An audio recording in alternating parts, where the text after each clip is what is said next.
Muy buenas noches a todos. Mi nombre es Camilo Jácome y a nombre del Grupo Independiente Aperturas en Psicoanálisis les doy la más cordial bienvenida, así como el agradecimiento por su puntual asistencia a esta segunda actividad del año 2023. En esta ocasión queremos dar continuidad a nuestra cátedra Aperturas, cuyo objetivo principal es propiciar y consolidar un espacio para el conocimiento, la reflexión y el diálogo sobre el psicoanálisis y su repercusión en la cultura occidental a la que pertenece. Como muchos de ustedes recordarán, en las ediciones anteriores trabajamos tres interesantes temas. El primero, cuestionándonos alrededor de la figura de Sigmund Freud. El segundo, preguntándonos precisamente sobre la noción de inconsciencia. Luego, en una tercera edición, reflexionamos y dialogamos acerca del concepto fundamental de la transferencia. Y ahora, en esta cuarta cátedra, nos proponemos abordar el importante tema de los sueños, con el título ¿Y los sueños, sueños son? Aquí tenemos el afiche general de esta cuarta cátedra, y los sueños, sueños son. Como ustedes ven, tiene una ilustración, es una ilustración que corresponde a un cuadro que se llama precisamente El sueño. Es de Pierre-Céline Puvis de Chavernès de 1824. Es una obra que está en este momento en el Museo d'Orsay de París y que ilustra básicamente a una mujer durmiente que está soñando y aparecen las figuras alegóricas del amor, de la gloria y de la riqueza.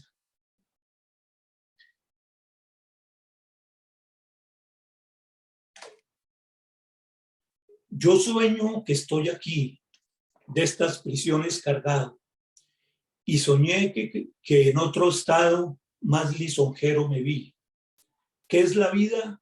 Un frenesí. ¿Qué es la vida? Una ilusión, una sombra, una ficción, y el mayor bien es pequeño. Que toda la vida es sueño, y los sueños, sueños son. Estos son los últimos versos del soliloquio de Segismundo en la famosa obra de teatro de 1635 de Pedro Calderón de la Barca, La vida es sueño. Y este es el título, digamos, donde hacemos de esta cátedra, haciendo una alusión a este famoso soliloquio de Segismundo en esta obra.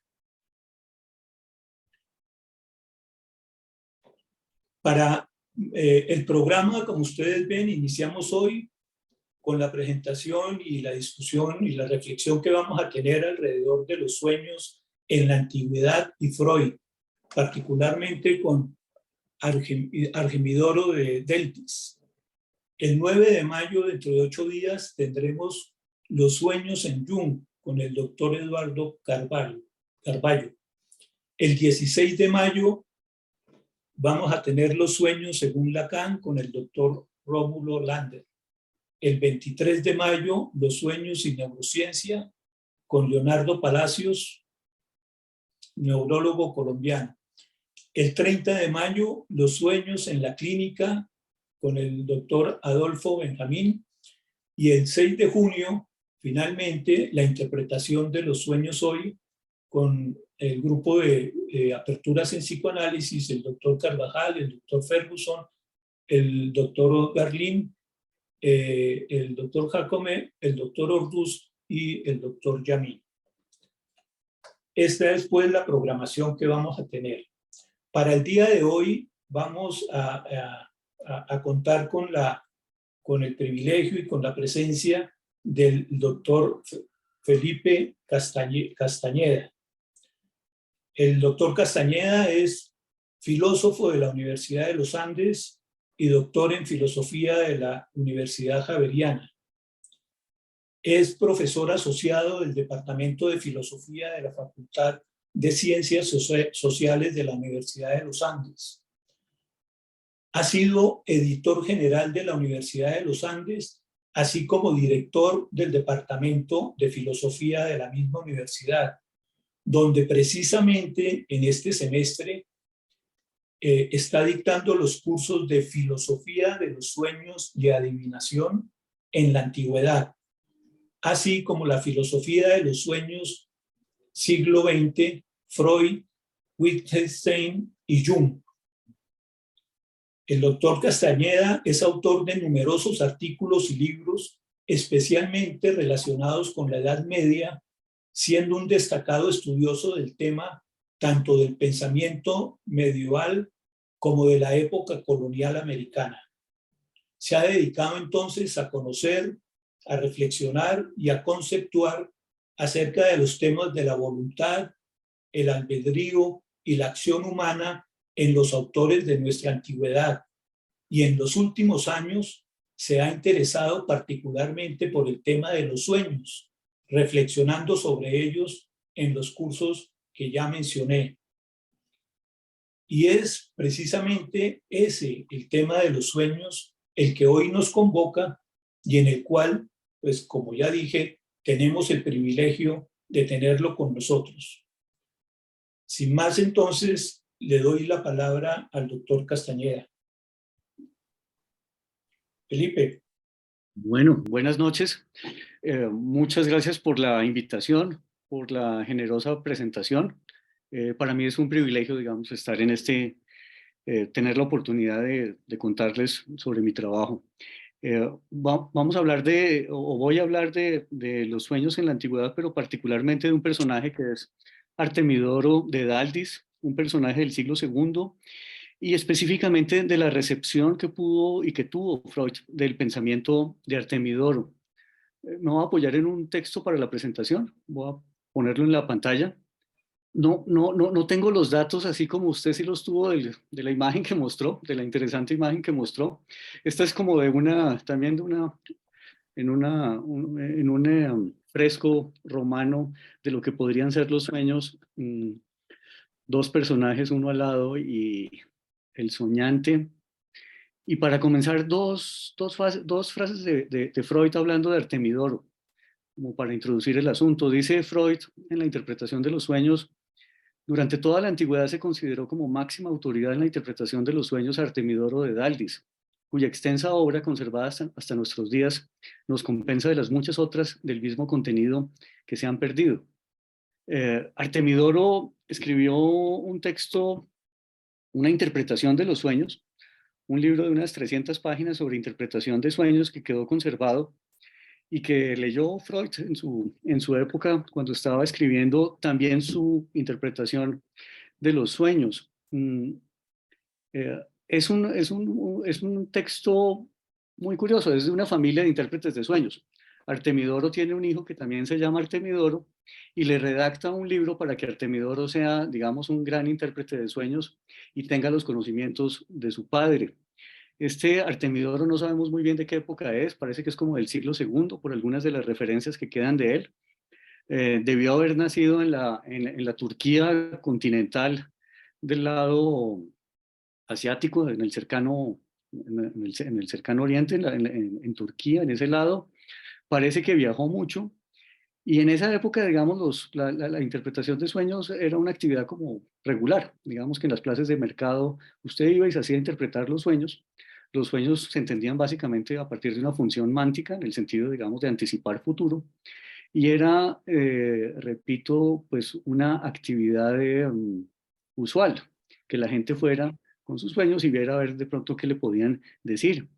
Y Artemidoro pues recoge una vasta experiencia durante sus viajes, lee según él todo lo que se había escrito sobre sueños, tiene experiencia, digamos, como intérprete y habla con otros intérpretes y redacta un texto único hay que decirlo, un texto único en el que hay un poquito de teoría y mucho ejercicio de interpretación de sueños en concreto y de símbolos, y Freud da con ese texto.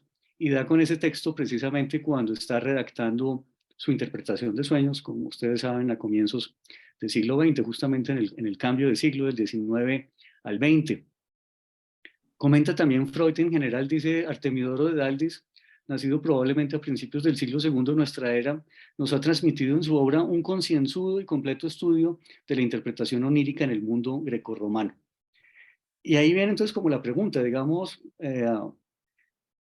¿qué extrajo Freud de esas lecturas de Artemidoro? ¿Qué cosas pudo haber eventualmente incorporado en su propio pensamiento cuando estaba estructurando su teoría psicoanalítica? ¿Qué cosas rechazó?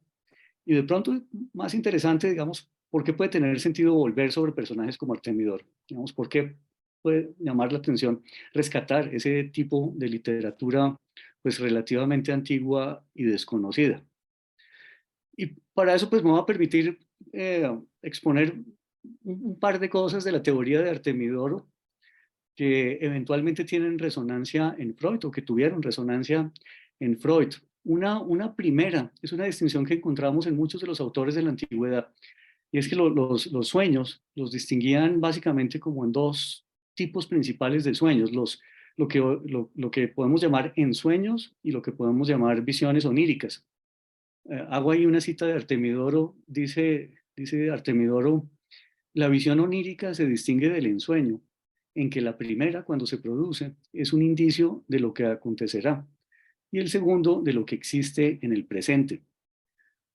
Esta distinción la encontramos ya en los textos hipocráticos, se mantiene en Aristóteles, y se va a mantener en los autores de los que tenemos registro sobre sueños. Es que habría, digamos, tipos distintos de sueños, y unos tienen contenido mántico, es decir, anticipan futuro, y otros no. Y los que no normalmente son producidos por necesidades, por pasiones, por situaciones condicionadas corporalmente, somáticamente, y ese tipo de sueños parece que no interesaron a muchos de los antiguos. No les interesaron porque no tenían ni contenido simbólico y porque era claro, digamos, y porque no trascendían el presente en algún sentido. Explica Artemidoro lo siguiente, dice, el ensueño está producido por un deseo irracional, un fuerte temor, o bien por un exceso o una falta de alimentos. En cambio, la visión onírica conserva su eficacia después del estado de reposo y tiene un desenlace positivo o negativo. Ahí vean ustedes el ensueño, ¿recuerdan en algún sentido ese tipo de sueños de los que habla Freud, en los que no hay mucha deformación onírica, en los que, digamos, la realización de deseo no es encubierta, salvo si acaso por el proceso de figuración? Serían sueños, digamos, de imperiosas necesidades fisiológicas, sexuales, de hambre, por frío. También los llama a veces como sueños de comodidad, y aquí encontramos como una resonancia de eso. A los antiguos ese tipo de sueños no les interesó mucho, por lo menos autores como Artemidoro, porque no abren perspectiva del futuro, y como no la abren, sencillamente se quedan en el presente y persisten en el presente. Si acaso se quedan en el ámbito del recuerdo. Pero habría otros, las visiones oníricas, que sí tendrían eficacia después del estado de reposo y que anticipan cosas buenas o malas que le van a suceder al soñante, que es, digamos, lo que abre y que hace interesante para esta gente, digamos, ir donde un intérprete o tratar uno de lidiar con su sueño y ver a ver cómo lo asimila. Pone un ejemplo Artemidoro de ensueños. Dice, por ejemplo, el enamorado cree necesariamente durante el sueño que está en compañía de los jóvenes que ama. El atemorizado ve lo que le espanta. Cuando actúan las pasiones. Cuando actúan las pasiones, sucede que se perciben unas imágenes que no expresan una predicción del futuro, sino una rememoración. E insisto, digamos, estos sueños no les van a llamar particularmente la atención. Eh, Indican situaciones somáticas y no tienen propiamente, digamos, un sentido, no son signo en alguna medida, no requieren decodificación. No obstante, la visión onírica, y también cito, actúa llamando la atención sobre el anuncio de acontecimientos futuros, influyendo eficazmente en nuestras empresas. Y ahí viene un rasgo, digamos, como psicológico que es llamativo, y es el sueño le permite a uno tratar de elaborar en qué está uno en su presente, pero en función de un eventual futuro. Y lo hace de una manera críptica. Lo hace por medio de lo que Artemidoro llama símbolos y define los símbolos como signos que refieren a su significado a partir de otros signos, es decir, no de manera directa, es decir, signos en los cuales hay una mediación entre lo que Freud llamaría, digamos, como algo así como el contenido manifiesto y lo que a la larga estarían refiriendo que queda oculto por la mediación de otros signos, y ahí es donde entraría, digamos, el trabajo del intérprete. Cómo decodificar esos símbolos y teniendo en cuenta que la decodificación apunta sobre situaciones futuras, sobre predisposiciones internas que anticipan eventualmente situaciones futuras, se habla de adivinación. Pero aquí la adivinación es importante, digamos, evitar trivializarlo en el sentido de encontrar, digamos, como un código específico de cosas presentes que me dicen exactamente cómo va a ser el futuro.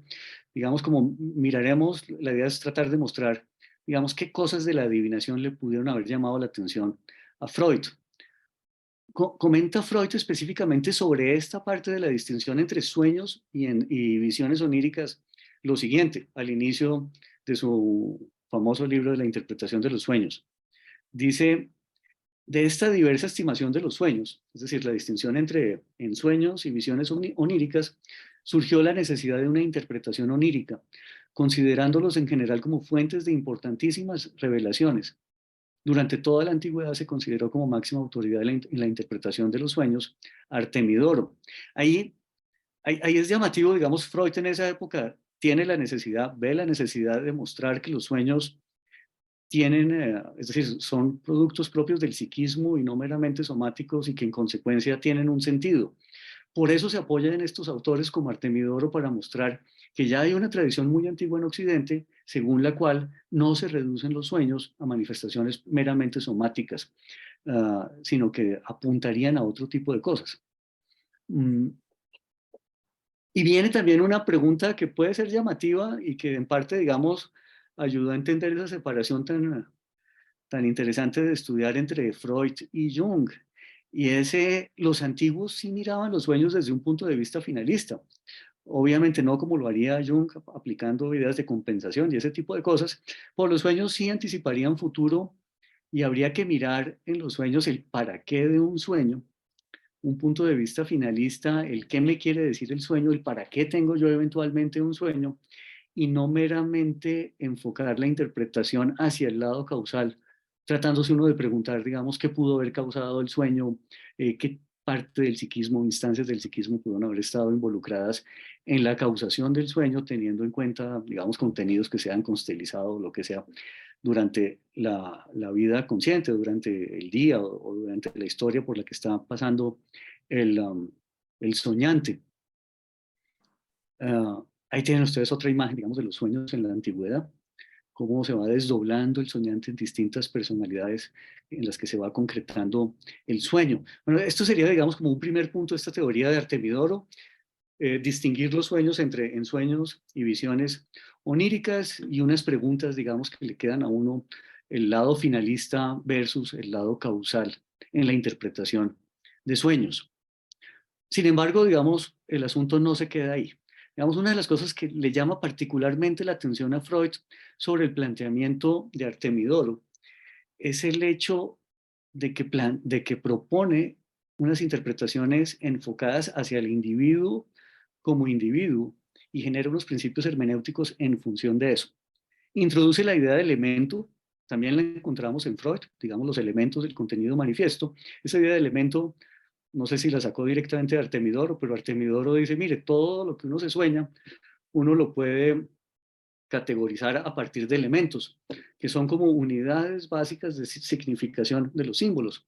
Todos los símbolos los podría uno organizar a partir de 6 elementos. Dice él que son como 6 categorías básicas dentro de las que caen todas las imágenes que uno tiene en los sueños. Unas imágenes tendrían que ver con cosas relacionadas con la naturaleza. Nos soñamos con cosas de la naturaleza. Y ahí depende, digamos, el conocimiento que nosotros tengamos de la naturaleza, de las características de los elementos de la naturaleza, de las cosas naturales.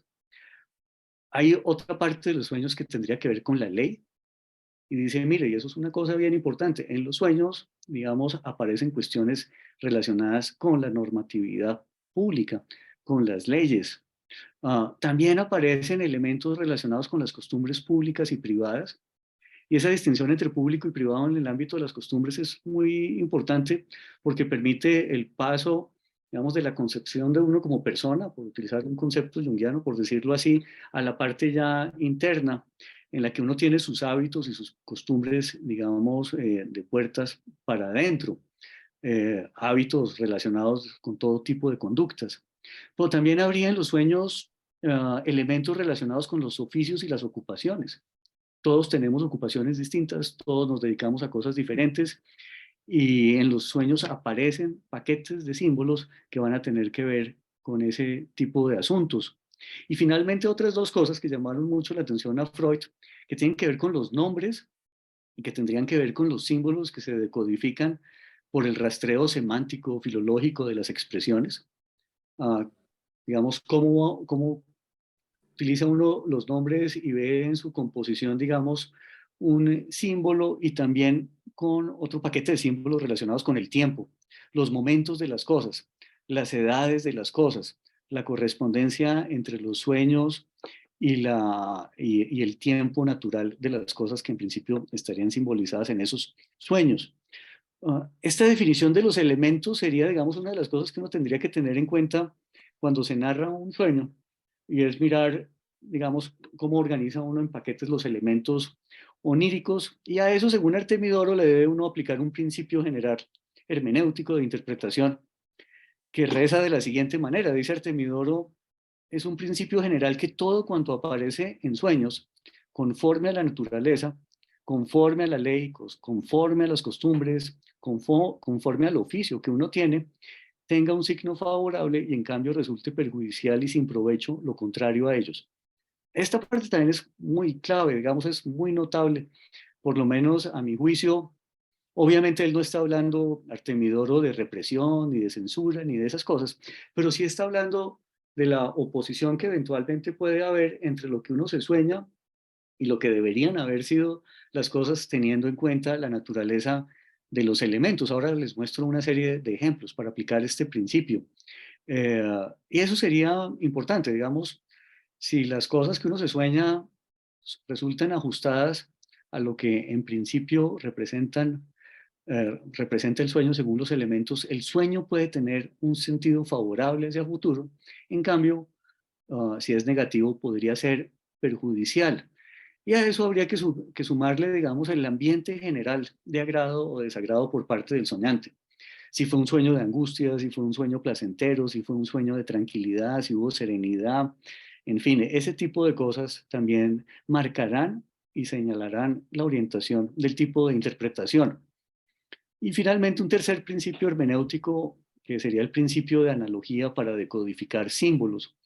Las analogías, Freud las va a criticar en cierta medida, algunas las va a adoptar. Digamos, ¿cuál es la relación semántica que hay entre el símbolo y aquello que significa por la mediación de otros signos? Y eso se decodificaría a partir de analogías. Uh, unos ejemplos para aplicar esta forma de Artemidoro de interpretar sueños. Es un sueño muy breve. Dice Artemidoro, una mujer soñó que su amante le regalaba una cabeza de cerdo. Empezó a sentir odio por él y acabó por abandonarlo. En realidad, este animal pues no es grato a Afrodita. Ahí les puse una Afrodita y una cabeza de cerdo. Digamos, la cabeza de cerdo no corresponde a la época, obviamente es más como de pintura renacentista moderna. La Venus, sí, la Afrodita es una Afrodita antigua. La interpretación va por este lado. El cerdo se asocia por naturaleza con la suciedad, la intemperancia, la falta de control y demás. Y ahí tenemos la aplicación del primer elemento teniendo en cuenta la naturaleza de las cosas. ¿Qué es el cerdo según la naturaleza del cerdo para esa sociedad? Es algo asociado con suciedad y ese tipo de cosas. Por otro lado, las costumbres públicas y privadas determinan la pertinencia de ciertos regalos entre amantes. Y ahí encontramos esa oposición que hay entre el hecho de regalar una cabeza de cerdo y lo que en principio podría aspirar una mujer a que su amante le regale, que según parece no esperaría normalmente cabezas de cerdo, de una carnicería. La soñante, la mujer soñante, manifiesta desagrado durante el sueño, el ambiente no fue agradable, y el sueño obviamente contraría usos vigentes. Eh, por eso, digamos, al mirar los elementos del sueño, meterlos en sus categorías, ver si hay oposición o no, y amén de eso, sumarle el ambiente anímico general que tuvo la soñante, el sueño indica un presagio negativo para la relación. Digamos, algo no estaba funcionando con esa relación y hacia futuro, digamos, algo va a haber complicado ahí. Según Artemidoro, pues la relación no va a tener el favor de Afrodita. Eso en otros términos quiere decir que se está gestando, digamos, una ruptura ahí de pareja, por lo que el amante le está dando de gratis a la soñante. Ese sería un primer ejemplo de análisis de sueño desde el punto de vista de Artemidoro. Les puse otros, digamos, sobre los que quiero pasar rápido para no demorarme mucho, y para que vean ustedes que la anticipación de futuro, digamos, deja abierto un ámbito de cosas que le permiten al soñante, a la soñante, repensarse y tratar de ver qué cosas puede cambiar en su presente. Este es un sueño muy curioso, dice Artemidoro. Un atleta soñó que había sido coronado después de haberse amputado los genitales y al mismo tiempo vendado la cabeza. El atleta consiguió la victoria en los Juegos Sagrados y no careció de renombre. Mientras permaneció casto, practicó atletismo con brillantez y notoriedad, mas cuando se dio a los placeres del amor, puso fin a su carrera y a su gloria. Y de nuevo el análisis que uno puede hacer de este breve sueño, aplicando estos principios hermenéuticos, pues sería el siguiente: va contra la naturaleza la amputación genital y el vendaje. Eh, el vendaje, digamos, cerrar los ojos, ¿no? No mirar, no ponerse a mirar a nadie ni a nada. Pero es favorable en función del oficio. La amputación genital simbólica y el vendaje simbólico en función del oficio son favorables porque ayudan a la concentración, a la dedicación, a la exclusividad, a ese tipo de cosas. No sabemos si hubo un sentimiento de agrado, pero lo podríamos presumir. Y entonces el sueño pronostica éxito mientras se cumpla con las condiciones. Vean ustedes, es un sueño diferente, es un sueño, digamos, que aunque sea chocante, analizado desde el punto de vista de la condición particular del soñante, desde el hecho de que es un deportista, un atleta, digamos, le indica y da cuenta, digamos, de lo que internamente asume como que es su predisposición adecuada o no en función de su oficio. Otro sueño, digamos, como para que ustedes vean por dónde va este talante de interpretación de Artemidoro. Este es un sueño, digamos, un poco prosaico en algún sentido, si me permiten la expresión, pero digamos muy llamativo. Dice: un hombre soñó que se frotaba el trasero con polvos de incienso. Fue condenado por impiedad, dado que había profanado una sustancia con la que honramos a los dioses. El perfume indica que no conseguiría pasar inadvertido. Digamos, también es una interpretación eh, muy peculiar esta que hace Artemidoro. Él dice que sus interpretaciones provienen de la experiencia y de hechos que pudo constatar por experiencia, o porque le contaron que así, digamos, sucedieron las cosas. Aquí este personaje parece que es impío sin reconocerlo y tiene un sueño de advertencia en la cual su impiedad, digamos, va a ser pública en un determinado momento, lo que se indicaría por el lado del perfume. eh, y a la vez, digamos, el perfume del incienso por el hecho de frotárselo en el trasero, digamos, le indicaría, digamos, esa condición de impiedad que tarde o temprano sería castigada si no cambia, digamos, sus conductas. Uh, Otro sueño, un último sueño, digamos, la idea no es quedarnos viendo sueños. Este me llamó mucho la atención porque incluye casi todos los factores que hemos visto, es un poco más extenso, y meramente lo leo. Dice: un hombre soñó que por haber encontrado en su túnica innumerables chinches de gran tamaño, estaba horrorizado y que, a pesar de que intentaba eliminarlas, no lo conseguía. Habiéndose enterado al día siguiente de que su mujer lo engañaba, se quedó totalmente anonadado, pero no pudo separarse de ella por haber surgido un impedimento. La túnica significaba para él a la esposa que le envolvía y los chinches su deshonor. Mas como no había sido capaz de hacerlas desaparecer, aunque lo deseaba, tampoco halló el medio de liberarse de su mujer, aun siendo esta su intención. Y comenta Freud, digamos comentarios de Freud en general sobre estas cosas. Dice Freud, en el libro de Artemidoro sobre la interpretación de los sueños hallamos una curiosa variante del método descifrador, que corrige en cierto modo su carácter de mera traducción mecánica. Consiste tal variante en atender no solo el contenido del sueño, sino la personalidad y circunstancias del sujeto, de manera que el mismo elemento onírico tendrá para el rico, para el casado, para el orador, diferente significación que para el pobre, el soltero o, por ejemplo, el comerciante.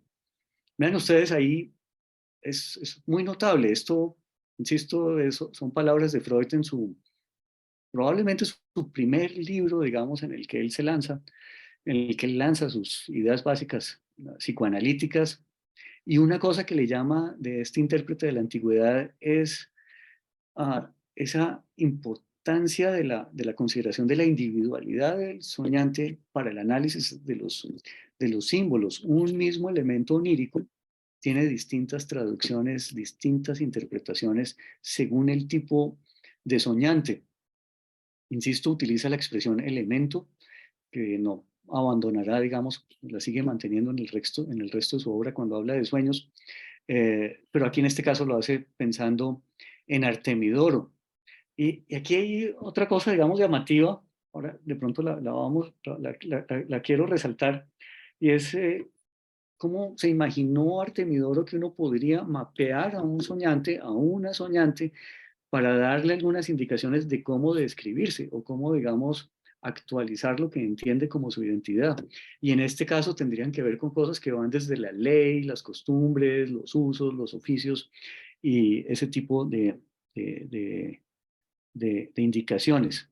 Comenta además Freud en otro texto, dice, el antiguo intérprete de sueños Artemidoro estaba con seguridad en lo cierto, con la afirmación de que el sueño cambia su sentido según la persona del soñante.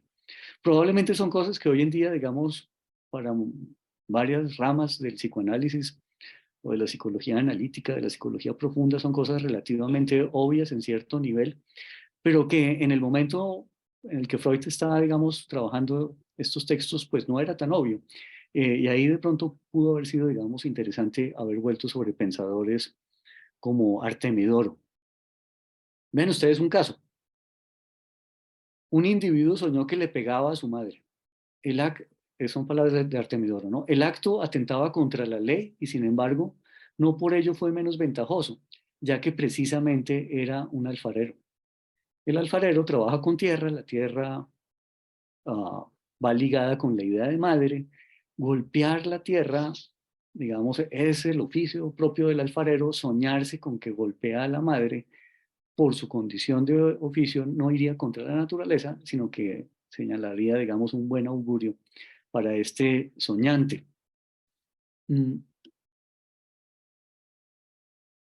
Unas como indicaciones finales para mostrar, digamos, la importancia de Artemidoro, la eventual importancia de Artemidoro sobre Freud, o también sobre la interpretación onírica en general, como para ir cerrando. Una primera, la importancia de la determinación de la condición individual en función de la concepción de la naturaleza, las leyes, las costumbres públicas y privadas, incluidas prácticas religiosas, oficios, trabajos, tiempos y tipo de lenguaje.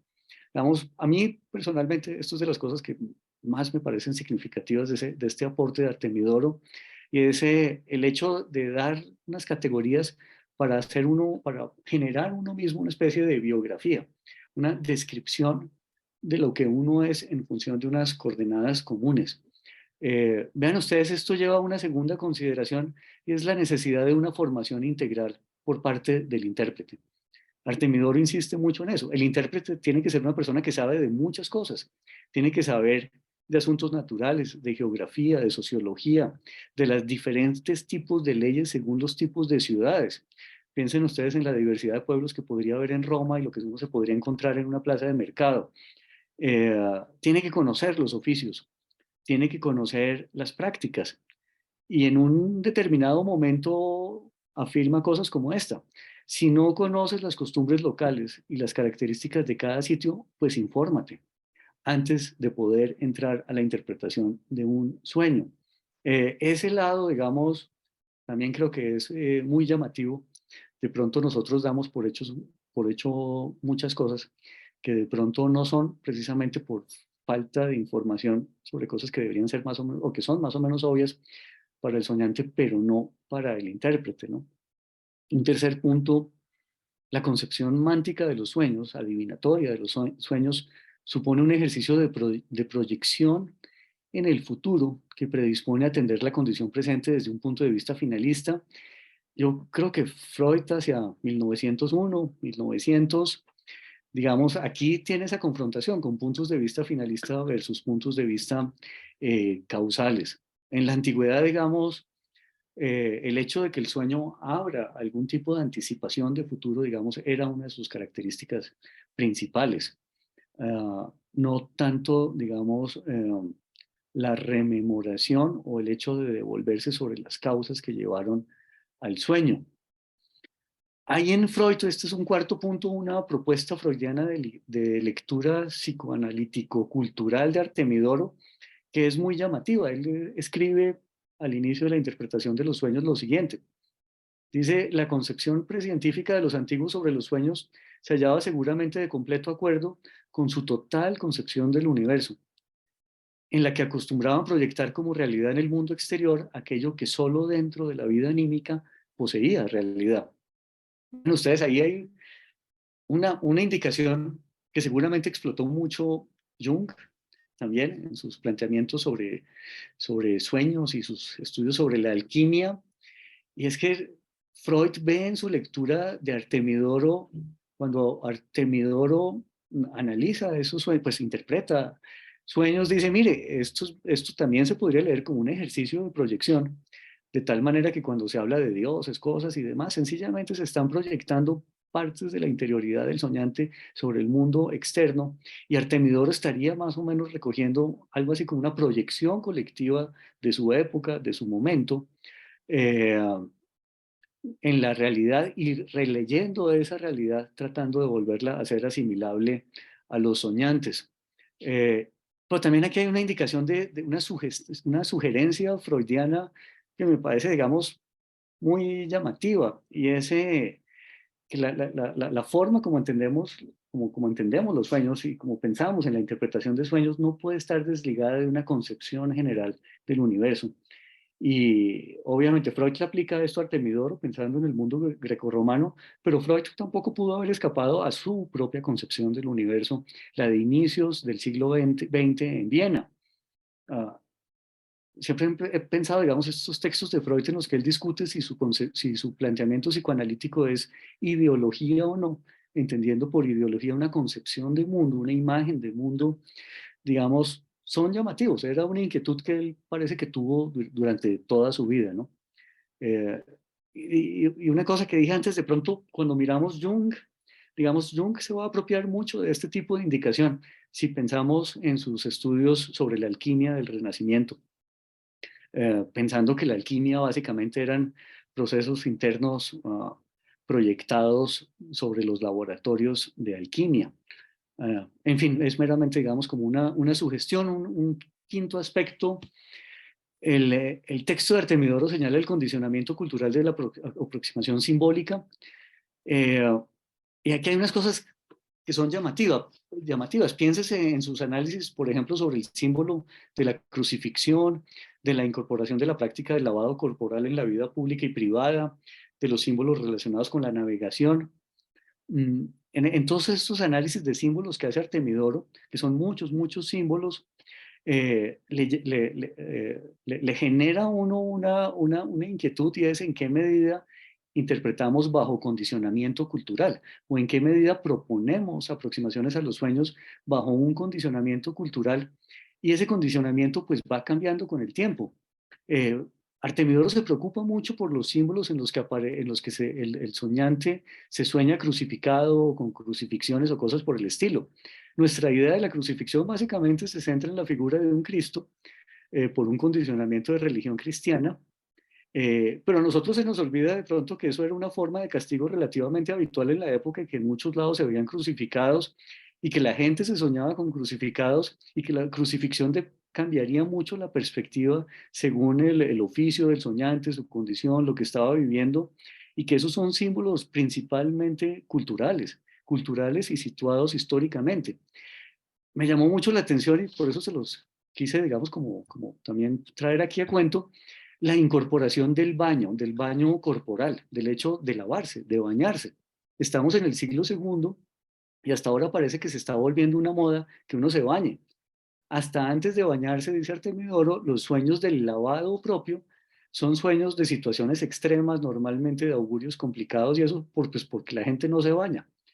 Pero con la incorporación de los acueductos en las ciudades, de los baños públicos, cambia la simbología del baño. ¿Qué es ir al baño? ¿Qué es irse uno a lavarse, a limpiarse? El baño como símbolo, digamos, cambia en su significación. Obviamente la navegación y ese tipo de cosas, digamos, son muy diferentes en una época en la cual la navegación es en cierto tipo de naves, sin brújulas, sin internet y sin nada de esas cosas, y cuando no hay aviones ni hay teléfonos. Y a veces uno como que esas distancias históricas eventualmente no las tendría como tan en cuenta y por eso no ve uno los condicionamientos propios de los momentos en los que están. Unas últimas dos cosas ya para cerrar. La parte, Leo dice, particularmente sugestivos fueron para Freud los análisis de simbología sexual de Artemidoro, aunque no lo registró. Sin embargo, en una nota, en una parte de la interpretación de los sueños, comenta Freud.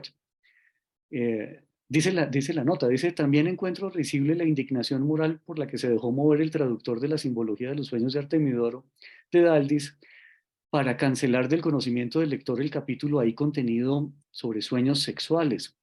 Ahí, eso le llama mucho la atención a Freud. Cuando él lee el texto de Artemidoro, se da cuenta que el traductor canceló unas 15 o 20 páginas de interpretación de sueños explícitamente sexuales que había hecho Artemidoro, entre los que obviamente estaban sueños relacionados con Edipo, con relaciones sexuales contra naturaleza, no contra naturaleza, según ciertas posiciones, con esclavos, con esclavas, en fin, todo tipo de análisis que hizo Artemidoro de sueños expresamente sexuales, tratando de ver su contenido simbólico.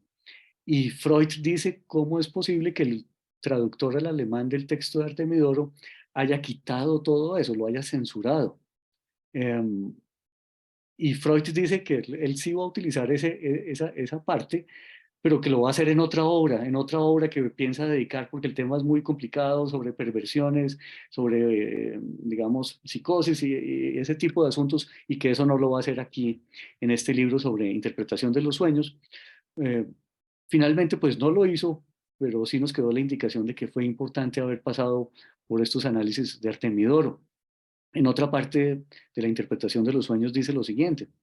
Dice, los antiguos conocían ya la interpretación simbólica de los sueños de Edipo no encubiertos. Y citando a Rank, en uno escrito de él, dice, Julio César se vio realizando el coito con su madre y los adivinos interpretaron como favorable ese presagio de la posesión de la tierra.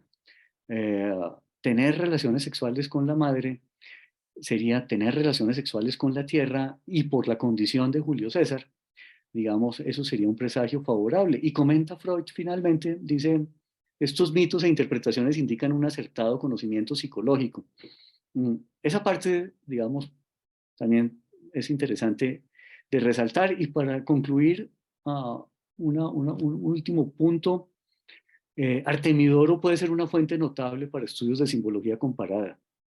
Eh, Tenemos un personaje que escribió hace 1800 años en una circunstancia cultural completamente distinta de la nuestra. Todavía el cristianismo en esa época en Roma no pasaba de ser, digamos, una religión menor, una religión relativamente marginal. Tenemos un paganismo, digamos, que todavía es bastante, ah, pues bastante normal en la sociedad. Se puede pensar que es una Roma que ya comienza un periodo de decadencia, pero es lo suficientemente distante y diferente como para tratar de hacer estudios de simbología comparada, porque tenemos, digamos, muchas entradas de Artemidoro decodificando símbolos. Eh, un ejemplo nomás, digamos el volar. El volar es un símbolo, digamos, que llamó la atención a Freud, por lo menos al Freud de la interpretación de los sueños, gasta un poco de tinta explicando el volar, y Artemidoro también lo hace. Artemidoro también se va sobre ese símbolo y se preocupa sobre variables que pueda tener el sueño pues cuando uno se sueña volando. ¿A qué altura es el vuelo? Si es con control, si no es con control, si es con alas, si es sin alas, si uno es un criminal o es una persona honesta. Según lo que uno ve según la panorámica que uno tiene cuando está volando, el tipo de geografía, si es abrupta, si no es abrupta, si hay puertos, si hay embarcaciones, si están organizadas o no. Todo eso, digamos, como indicadores de cambio de símbolos. Eh, y no solamente tenemos unas comparaciones ahí que podrían haber sido muy notables, también lo tenemos, digamos, con la arquitectura de las habitaciones, con las fachadas de las cosas. Artemidoro gasta un poco de líneas con ese tipo de símbolos que también fueron tan importantes para Freud. Bueno, esto es meramente pues una especie como de abrebocas, o por lo menos eso espero que ojalá haya sido, digamos, sobre lo que uno podría hacer con un personaje como Artemidoro desde el punto de vista de Freud. Eh, pues les agradezco por su atención. Pues no, Felipe, muchas gracias. Realmente me parece muy enriquecedor y muy clarificador de muchos aspectos pues de los cuales por lo menos yo no estaba muy enterado y no conocía la riqueza y la profundidad de pensadores pues tan antiguos. Vamos pues a abrir la discusión y ojalá el diálogo, espero que sea eh, muy abundante. Yo tendría pues una inquietud inicial, pues de pronto una curiosidad en términos pues pues si tú ya mencionaste varios aspectos que digamos que de la concepción de los sueños que tienen los antiguos, que uno como que ve y percibe que siguen muy vigentes. Pero me preguntaba particularmente si en la concepción de Artemidoro había alguna referencia más o menos clara al método propuesto por Freud para pues como base del método psicoanalítico que es la asociación libre. ¿Aparece en los textos algo relacionado Hay, con este tema? hay una nota de Freud en la que él se distancia de Artemidoro expresamente y dice, mira, Artemidoro, aunque considera el individuo y las variantes de interpretación en función del individuo, Artemidoro no le deja al soñante que él mismo por la asociación llegue al significado de las cosas, sino que genera, digamos, una interpretación, llamémosla así, digamos, como proyectada o que sería socialmente aceptable de los símbolos que el interpretando, que el soñante terminará o no aceptando. Ahí no hay asociación libre, dice Freud. Ahí hay un mecanismo más bien como de traducción que se va, digamos, estableciendo socialmente, por lo que podrían ser los símbolos sociales. Y ahí hay una gran distancia, dice Freud. Digamos, esa es como su gran pero Artemidoro, ¿no? Digamos, hay una profesora, todavía creo que está vigente en la Universidad de Mainz, en Alemania, que escribió un libro sobre estos autores de la antigüedad y que reconstruye cómo podría haber sido una sesión de interpretación de sueño con Artemidoro. Digamos, a ver, tenemos profesores para todo. Entonces, digamos, esta colega, digamos, se pone y dice que va a hacer una reconstrucción y qué preguntaría el intérprete y qué contestaría el interpretado y a qué conclusiones se llegaría. Y básicamente lo que muestran es un intento como de llegar a acuerdo social externo de qué podrían ser los símbolos del soñante, por cadenas de analogía, pero no por asociación libre, haciendo, digamos, como suspensión de los controles y los criterios, digamos, del yo, por ponerlo en esos términos, digamos, más psicoanalíticos. Muy bien. Guillermo, tienes la palabra. Sí, muchas gracias, Felipe. Muy ilustrativo todo lo que dijiste, ¿no? Amplía mucho nuestro campo de conciencia. Pero yo me preguntaba, era un poco al revés, ¿no? ¿Por qué Freud arranca con los sueños, ¿no? Empieza a mostrarnos su aparato psíquico con los sueños y cómo transfigura la posibilidad del soñar como la futurología, por decirlo de alguna manera, lo traspola al inconsciente, ¿no? O sea, cambia la interpretación en el plano, ¿no? Lo pone en otro plano, que es el plano del inconsciente. Y como a través de esta obra, esta es su primera real obra psicoanalítica en forma, arranca con los sueños. Me llama mucho la atención, ¿no? Pensando un poco libremente, ¿no? Es muy interesante, ¿no? Cómo el sistema onírico le dio a Freud la entrada, ¿no?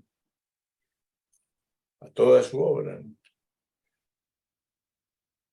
Sí, ahí de pronto meramente un comentario, digamos, cuando uno lee las páginas iniciales de la interpretación de los sueños, hay un afán argumentativo muy marcado en el hecho de mostrar hay que el psiquismo no se puede reducir meramente a lo somático, o que la aproximación, digamos, de las cosas del psiquismo, digamos, no se puede reducir a meros, digamos, asuntos fisiológicos o productos fisiológicos, sino que hay un sentido. Y yo creo que, digamos, el material de los sueños era de pronto, no sé, intuyo, digamos, como una muy buena fuente para tratar de sentar ese punto, ¿no? Que, La digamos, interpretación, además, el tema de la interpretación, que es el tema central del psicoanálisis, en última instancia. Y él dice, mire, es que esto es una cosa que viene de toda la tradición occidental. Hay intérpretes de sueños desde los autores, desde los médicos hipocráticos, interpretaban sueños. Y Aristóteles trabajó el asunto de los sueños, dice Freud, y Cicerón, y cita a Cicerón. Cicerón tiene, entre otras, un libro muy interesante sobre la adivinación, ¿no? Cicerón, nuestro cónsul Cicerón, ¿no? El abogado Cicerón, y cita Artemidoro, y cita otras fuentes. Yo creo que ahí él encontraba, digamos, como un buen baluarte, un buen argumento para mostrar que al psiquismo es viable una aproximación en términos de sentido, de significado, que requiere interpretación, y de pronto con otro tipo de asuntos que también son competencia del psicoanálisis, no hubiera sido de pronto tan fácil llegar a eso. Aquí hay como una crítica al positivismo de la época, al fisiologismo, a ese tipo de corrientes filosóficas que reducían probablemente lo real a lo que uno podía tocar y percibir, y que no tenían obviamente una dimensión semántica, por decirlo así, ¿no?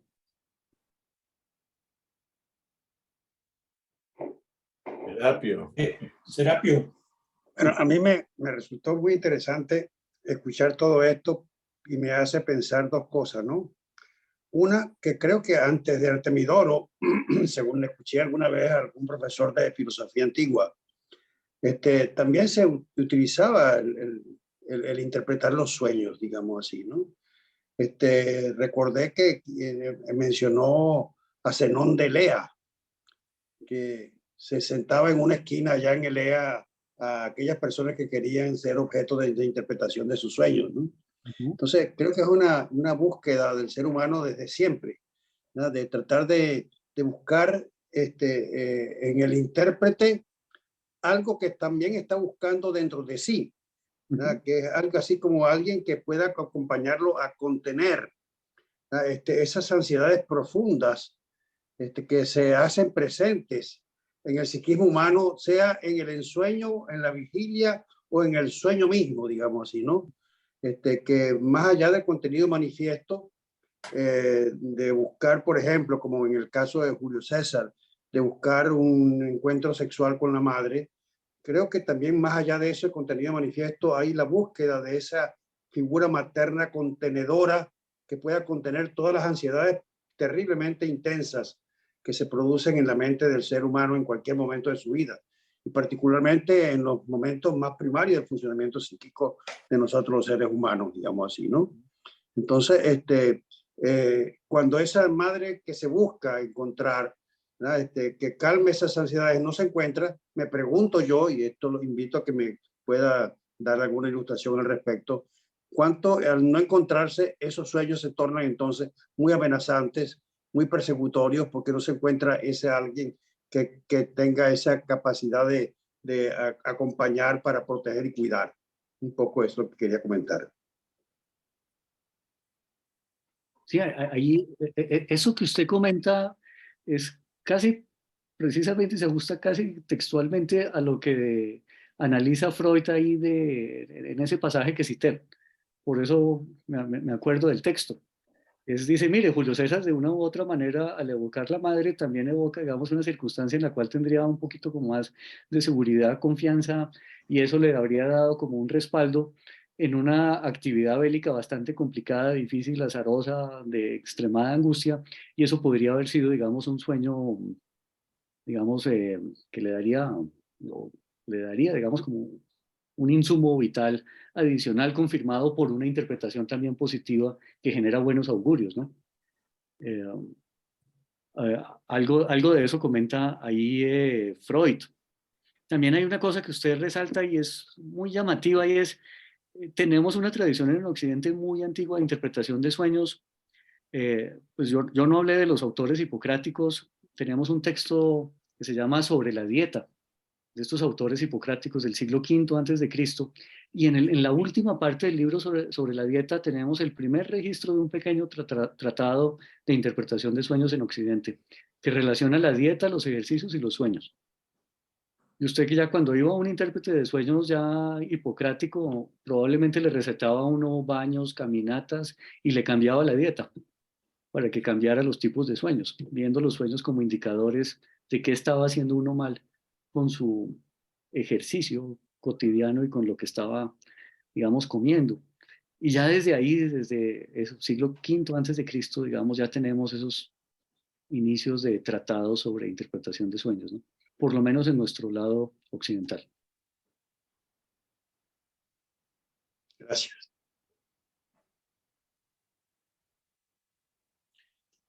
No sé, Felipe, me quedó una idea, no sé si es correcta, que Artemidoro se centra en los ensueños, en la división que hace, se centra en los ensueños, y como que Freud termina más concentrado en las visiones oníricas, que expresan algo del individuo, no como,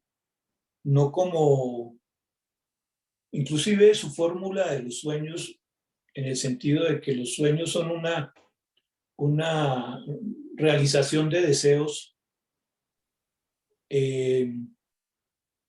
pues muestran algo del interior del individuo. No tanto un deseo, algo del interior que es el deseo que quiere que se realice en el futuro. Entonces no sé si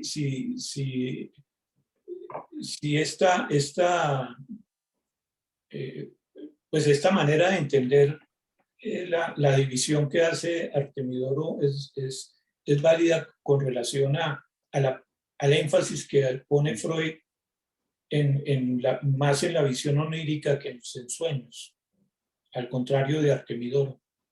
Digamos que Artemidoro no se interesa por los ensueños porque él supone que eso se reduce a lo presente. Y tratar de insistir sobre la mera condición presente que no trasciende hacia algo, digamos, ahí no hay mucho que hacer. Los ensueños, dice él, son propios de personas que comieron mucho, tomaron mucho, tienen una vida muy disoluta y esa manifestación que tuvo durante el soñar no tiene propiamente significado que trascienda. Luego no va a anticipar futuro, luego eso no vale propiamente la pena. Si uno está sediento y se tomando y se sueña tomando agua, ahí no hay mucho más que hacer. Yo creo que Freud le interesaron mucho fue el análisis que hizo de las visiones oníricas, precisamente porque ahí es donde hay símbolos. Y ahí, digamos, en la decodificación de símbolos, de ahí sí pudo nutrir cosas de su propio pensamiento. Pero ahí usted tiene mucha razón, digamos, de las visiones oníricas, estos antiguos lo proyectan mucho hacia futuro, suponen que los sueños eventualmente sí le dicen a uno cómo van a ser las cosas a partir de la circunstancia actual en la que uno está, si uno no hace nada. Es decir, la predisposición interna que uno tiene para que ciertas cosas eventualmente sucedan.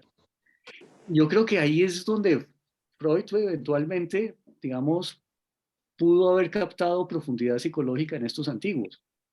Y es que, digamos, el sueño no solamente me dice con qué números me va a ganar el baloto. El sueño me dice muchas más cosas. Se trivializa si uno lo pone así en esos términos. ¿Quién va a ganar las elecciones? ¿Si el dólar va a seguir subiendo o no va a seguir subiendo? Ese tipo de cosas. Digamos, el sueño al volverlo individual necesariamente obliga a hurgar en la disposición individual que permite que ciertas cosas vayan a suceder o no. Y yo creo que Freud, digamos, ahí es donde captó, digamos, la importancia de este tipo de personajes. Que curiosamente, digamos, discípulos como Jung explotarían tanto ese lado, ¿no? Ese lado prospectivo de los sueños, pensando en sus interpretaciones más bien orientadas hacia lo finalista y no tanto hacia lo causal. Digamos, no sé, de pronto me gustaría como señalar que para nosotros puede ser muy chocante pensar que la interpretación vaya hacia la determinación del futuro, porque si solamente pensamos en eso, digamos, la distancia cultural es demasiado grande. Pero si vemos la preocupación por el futuro también como un ejercicio de tenerse que repensar en la condición presente y de lo que uno, digamos, como predispone que pueda ser el futuro desde la apreciación de su condición presente, ahí sí se abre una dimensión psicológica de estos autores antiguos que puede ser muy llamativa, que es lo que Freud expresa cuando dice que toda esta gente lo que está haciendo es analizar proyecciones de su propia cosmovisión. Si uno mira ese futuro como proyección, ahí yo creo que es la beta de la que Freud saca muchas cosas.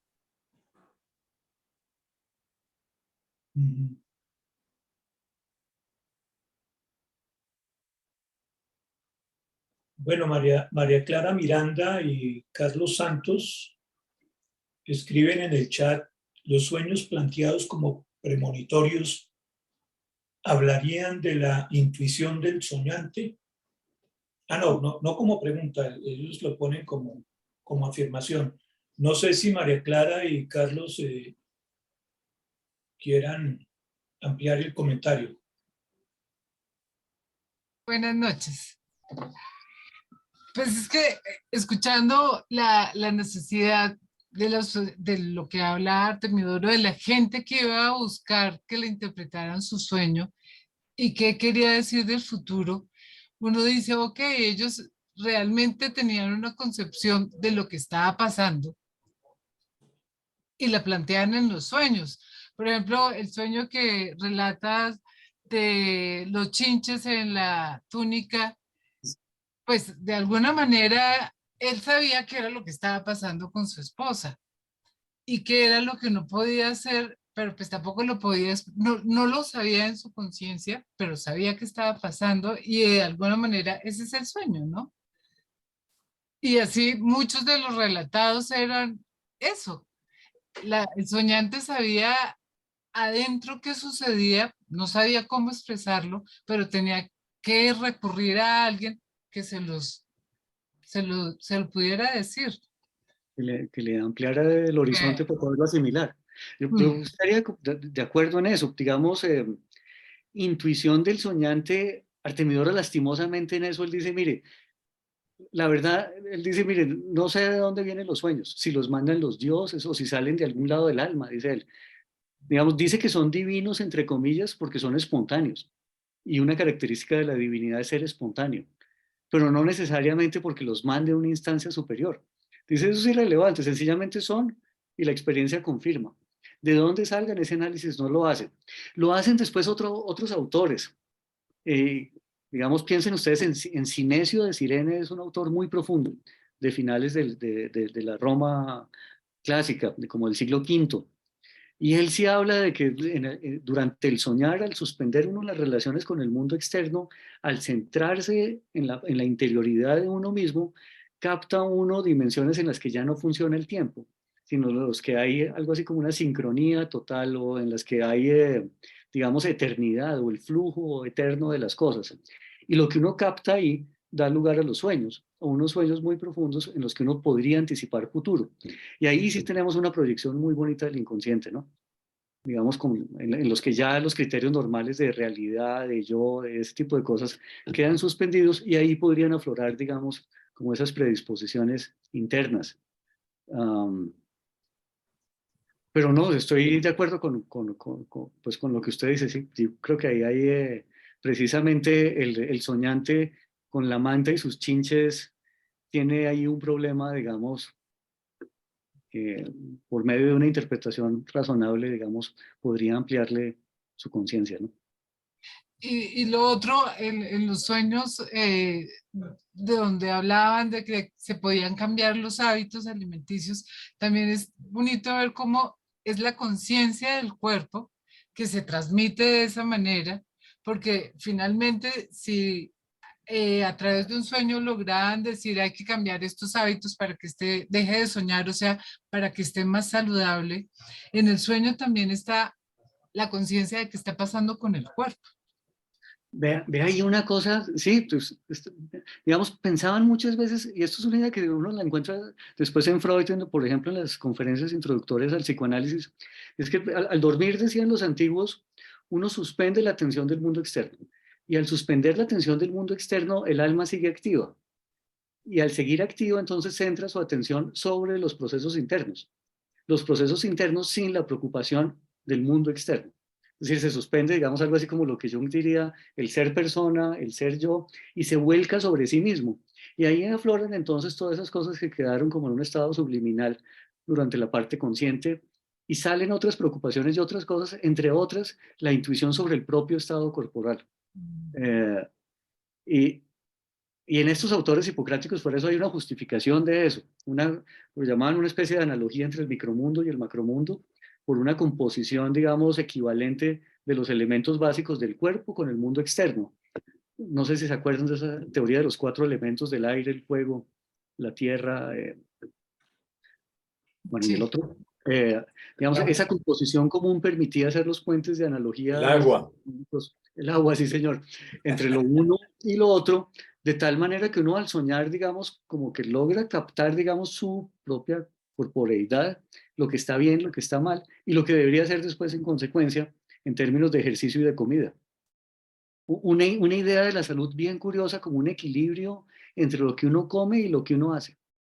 De tal manera que si la comida es energía y uno adecúa lo que uno hace a ese consumo, si logra el equilibrio tendría salud, en un sentido básico, ¿no? Pero eso no es Artemidoro, eso sí es puro ya autores hipocráticos más viejos, ¿no? Más Pero el antiguos. Temidoro también habla de la conciencia del cuerpo a través de los sueños, ¿no? Sí. Muchas gracias. Bueno, Luis Fernando. Luis Fernando, sí. Voy a decir 3 cositas. Uno, que no sé si esta preocupación por el futuro y lo premonitorio tenga que ver con el ejercicio del poder, ¿no? Todos los poderosos se rodean siempre como de adivinos y de magos, pero pensaba que en Roma esa preocupación era muy grande y la preocupación por el futuro se la dejaban a los augures. Augures es lo que da origen a la palabra inaugurar. Inaugurar viene de eso, de los augures. Entonces, cuando en Roma cada uno de estos cónsules o emperadores llegaban al poder, pues llamaban a los augures para que les predijeran lo que sería el futuro, y eso era la inauguración, ¿sí? De sus actos. Entonces la palabra inaugurar tiene que ver con ese origen premonitorio hacia el futuro de las cosas. Pero traigo esto a colación porque me parece que de todos modos, también desde lo psicoanalítico, digámoslo así, la idea de lo premonitorio está, ¿sí? Porque de alguna u otra manera el inconsciente o lo inconsciente logra captar dinámicas. ¿Sí? El sueño estaría mucho más cercano a eso que digamos, entre comillas, lo voy a decir, sería lo somático, pero no en el sentido de un somático disociado de lo psíquico, sino un somático que logra captar anticipatoriamente a la conciencia psíquica ciertos efectos. Entonces, el sueño podría tener algo de premonitorio. Yo recuerdo mucho un sueño que alguna vez me describió en la vida Bransky, que decía que una señora llega donde un ginecólogo y la ataca. El sueño que ella tiene es que la ataca a un pastor alemán y se lo cuenta a su ginecólogo, y le dice, ese sueño el pastor alemán atacando su barriga, usted está embarazada, pero además de estar embarazada era rubiola la que se llamaba sarampión alemán, ¿sí? Como que le anticipa, ¿sí? Le anticipa a través del ataque del perro a la barriga la enfermedad del sarampión alemán, porque era un pastor alemán el que le atacaba a la barriga. Pero esto lo traigo a colación a partir de que da algo de premonitoria en el sueño, insisto, en tanto que el soñante está más cerca de funciones inconscientes que la conciencia va a leer en un segundo tiempo, en un tercer tiempo. Una segunda cosa es el tema de los ensueños, ¿no? Porque la palabra ensueño va a aparecer en Freud, ¿sí? Pero ligada a la producción de la fantasía. En la obra de Freud de los poetas y los ensueños diurnos. Ahí va a estar ligada a la acción del fantasear consciente. No tanto el inconsciente, sino el fantasear consciente. Y un tercer elemento, escuchándote con lo de Artemidoro de Daldis, que daba esa recomendación de lo cultural, pensaba un poco en la posición de Roland Barthes en el librito de CZ, ¿sí? Que es su interpretación de Sarracín, donde uno de el último gran código que él trabaja en su lectura semiológica de la obra es el código cultural. ¿Sí? Casi que Barthes lo que propone ahí es hagamos cruces culturales, ¿sí? Ni siquiera hay que preguntarle al autor, ¿sí? ¿Qué asociación libre puede tener él? Sino que desde la cultura, desde alguien que tenga un conocimiento de la cultura, puede hacer una interpretación de un elemento del sueño haciendo asociaciones culturales para llegar a la interpretación. ¿Sí? Más allá de las asociaciones del sujeto, un sujeto inmerso en una cultura, pues produce lo que la cultura le hace de input, de información.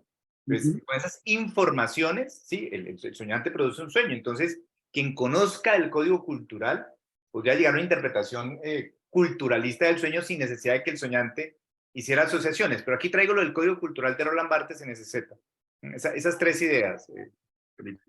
Sí, no, gracias por los comentarios. Yo lo de Barthes no lo conozco, pero apunté ahí juicioso. Me hizo recordar, digamos, un análisis de un sueño que cita Freud ahí en las conferencias introductorias, el famoso, este sueño de una señora que lleva como 10 años de casada que va al teatro.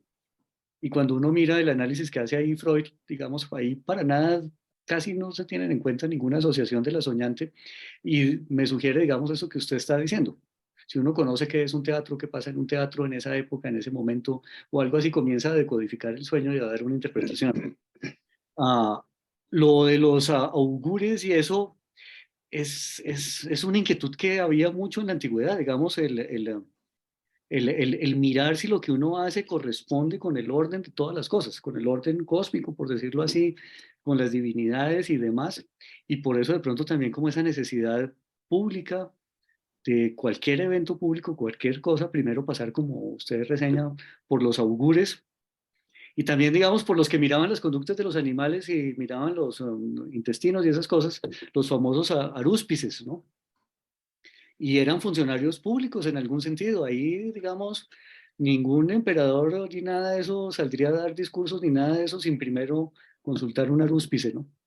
Y efectivamente, digamos, ahí hay una relación con el poder. También me hizo recordar algo que señala Jung en algún momento, y es que, digamos, cuando hay un carácter más por el estilo, digamos, de una, no sé, un condicionamiento adleriano, por decirlo así, los sueños hacia futuro se vuelven más importantes o tener un enfoque hacia futuro se hace más importante. Es decir, en qué medida yo puedo responder por las cosas que quiero o cuál es mi disposición o que conozco o que no conozco. Y esa, digamos, como tendencia adleriana, por llamarlo así, digamos, favorecería esos sueños premonitorios en algún sentido, ¿no? Y sí, tiene razón, digamos, la parte del poder, si uno mira otro tipo de autores y otro tipo de cosas, si usted mira historia de la filosofía de la guerra y un poco de historia en relación con los rituales y la guerra, pues no hay guerras y eso que no hayan sido sancionadas y no hayan pasado en lo posible por instancias religiosas, ¿no? Es decir, por tratar de buscar una armonía, digamos, en una instancia superior para, digamos, acciones humanas muy comprometedoras, muy claves, ¿no? Bueno, Marilú Castellanos pone en el chat: buenas noches, agradezco y felicito al doctor Castañeda por su interesante disertación. Me pregunto y les pregunto si los sueños y el análisis de los mismos desde la antigüedad ha sido la forma como los seres humanos encontraron la manera de canalizar la angustia inherente a la existencia misma de la vida y la necesidad de encontrar una respuesta.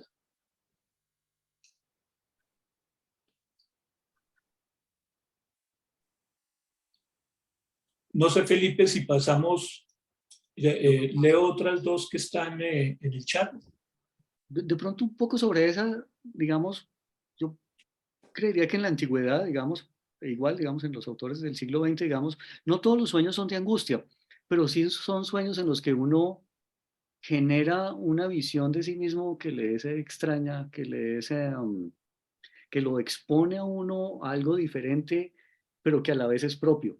Y precisamente ese contraste de lo extraño que es propio es lo que genera una inquietud que le hace a uno decir, oiga, ¿y esto qué me quiere decir esto que me soñé? ¿Sí? Algunos estarán permeados de angustia, otros no, pero en la antigüedad lo que uno ve son sueños eh, en los que la persona puede estar tranquila, como normalmente las visiones oníricas, pero que generan ese extrañamiento de lo que a la vez es bien propio. Y esa inquietud genera como el ámbito que lo predispone a uno a decir, esto tiene que querer decir algo, esto debe poder querer decir algo.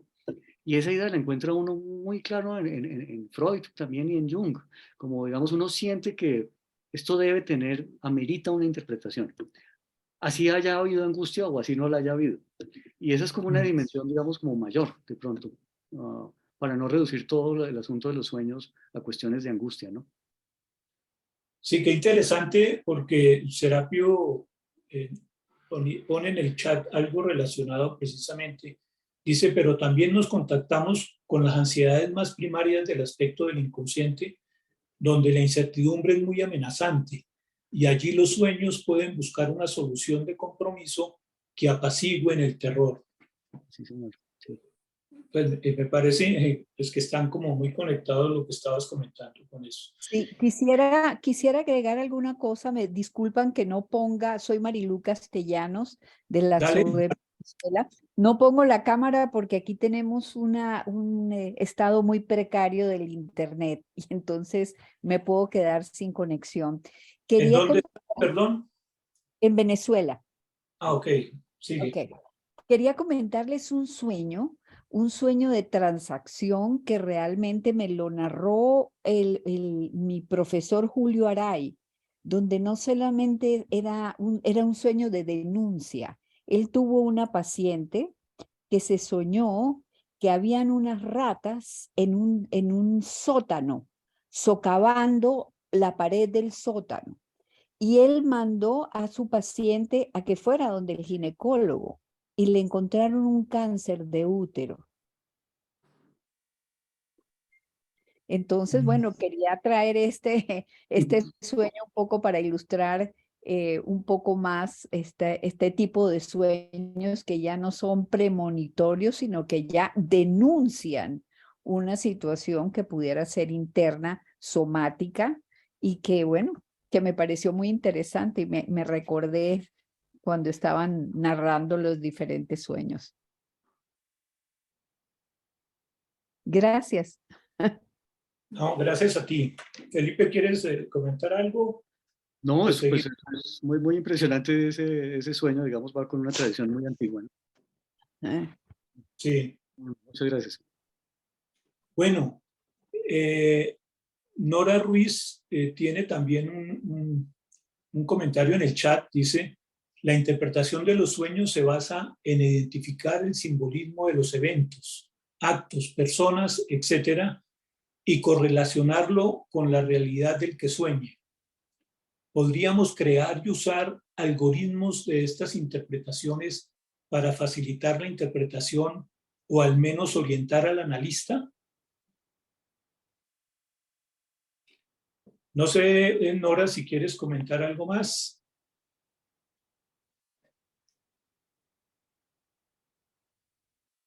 Aló, buenas noches. Sí. No, pues yo creo que con todo lo que vemos en la tecnología actual y con toda esta suma de datos que están llevando a generar algoritmos en casi todo, en el ejercicio médico, que por un lado es angustiante y por otro lado de pronto pues facilita a los que no tenemos tantos años de aprendizaje de experiencia, ¿no?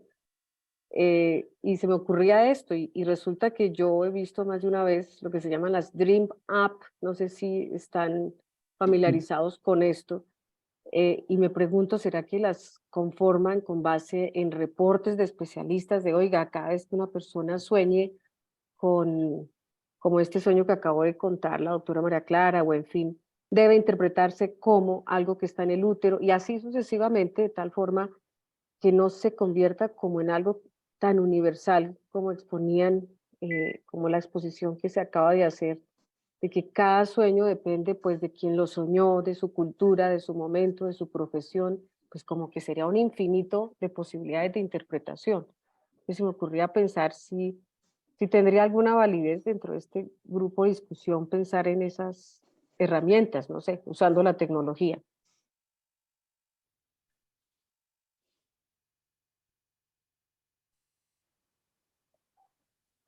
Interesante, ¿no? Creo que, no sé, tendría que ver un poco con esa recomendación de Artemidoro de que el interpretador sea alguien muy ilustrado, muy cultivado, y que pudiera hacer uso de las herramientas que la cultura de su momento, pues de cada momento, tenga a disposición, ¿no? Sí, ¿No, Felipe? sí, a mí eso que usted sugiere de- de algoritmos y eso, digamos, siempre da un poquito como de susto, pero de pronto es también por ignorancia, ¿no?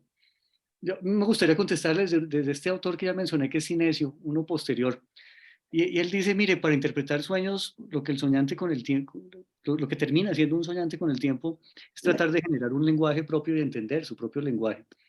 Recomienda como, por ejemplo, llevar diarios de sueños y ese tipo de cosas para que el mismo soñante con el tiempo se vaya dando cuenta de qué significan para él sus propios símbolos. Y es como una especie de construcción de un lenguaje propio que se da a ese nivel de símbolos. Y ahí los algoritmos eventualmente podrían ser una ayuda, pero nunca, digamos, se puede obviar si creemos en personajes como Sinesio, digamos, el aporte de la instancia exclusivamente individual en esa construcción de ese tipo de lenguaje. No sé si algo de eso lo encontramos como en esa idea de Freud de la asociación libre. Es muy difícil que pueda ser común porque pasa, digamos, por todas esas cadenas asociativas muy ligadas a la historia individual que no es transferible y a los afectos que hubo y demás. Y hay algo como de ese lenguaje propio, exclusivo.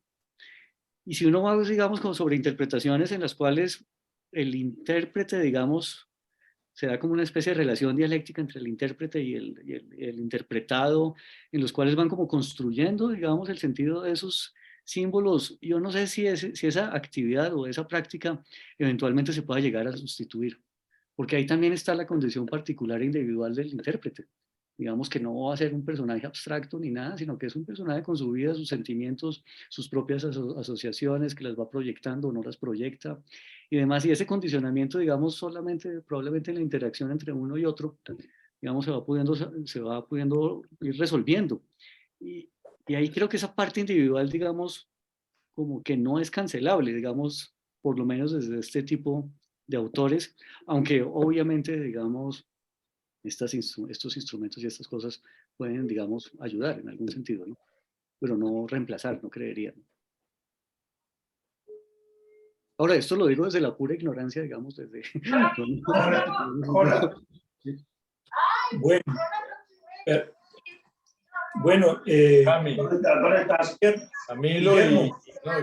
y Fernando también quieren hablar. No estás viendo las manos levantadas. Ah, caray, qué pena. Pero, ¿quiénes son? Yo Fernando y y... Luis Fernando, empecé yo y Guillermo. luego Luis Fernando. Quiero hacer un comentario, ¿no? A mí me Bueno, parece por favor, que sea muy relativamente corto. corto, porque ya nos estamos pasando del tiempo Sí, un yo sé. poquito, pero creo que vale la pena escuchar. Entonces, Guillermo, luego Fernando y por último Felipe para un comentario final. Sí, a mí me parece muy interesante cómo Freud encuentra la llave para poder hablar de lo que él tenía atorado tantos años. Y la llave fue interpretación. Interpretación, obviamente, interpretación de los sueños, pero como una llave de entrada, como una puerta de entrada al mundo del inconsciente. Es que Freud con la concepción del inconsciente le dio un instrumento explicativo, interpretativo a la humanidad, al ser humano, sin lugar a dudas. Eso es absolutamente claro, ¿no? Abrió una puerta que nadie había abierto. Y es ese otro mundo en que nos movemos los seres humanos, que tiene lógica, que tiene capacidad de captar lo que puede venir. No porque esté uno viniendo del futuro, sino armando la trama que es clara en tantas cosas y ni hablar del cuerpo. Cuando hablaba Serapio sobre el caso de... Serapio no, ¿quién fue quien habló? Fue que habló sobre el caso de Nora, ¿Perdón? creo que fue Nora. Sí, No, Nora. Marilucía Marilú, Castellano. Marilú cuando habló del comentario de nuestro querido amigo sobre el cáncer. Pues yo viví una experiencia igual, ¿no? De una paciente, era mi paciente, yo la conocía mucho y trajo un sueño de dos manzanas, dos manzanas muy bellas y una estaba podrida. Y yo le dije, vaya al ginecólogo. Y yo pensé en un cáncer de seno y tenía un cáncer de seno incipiente. Entonces, fíjense, ¿cómo puede hablar? El cuerpo habla. Ajá. Y la mente nuestra también habla. Habla otro lenguaje y capta otras realidades. Freud, la genialidad de Freud fue, hay que interpretarla con una teoría, y él planteó la teoría del inconsciente. Pero esa es la capacidad intuitiva, la capacidad empático-intuitiva del ser humano, que suma. En la conciencia no lo puede hacer, lo hace su inconsciente. Y por eso de pronto puede augurar.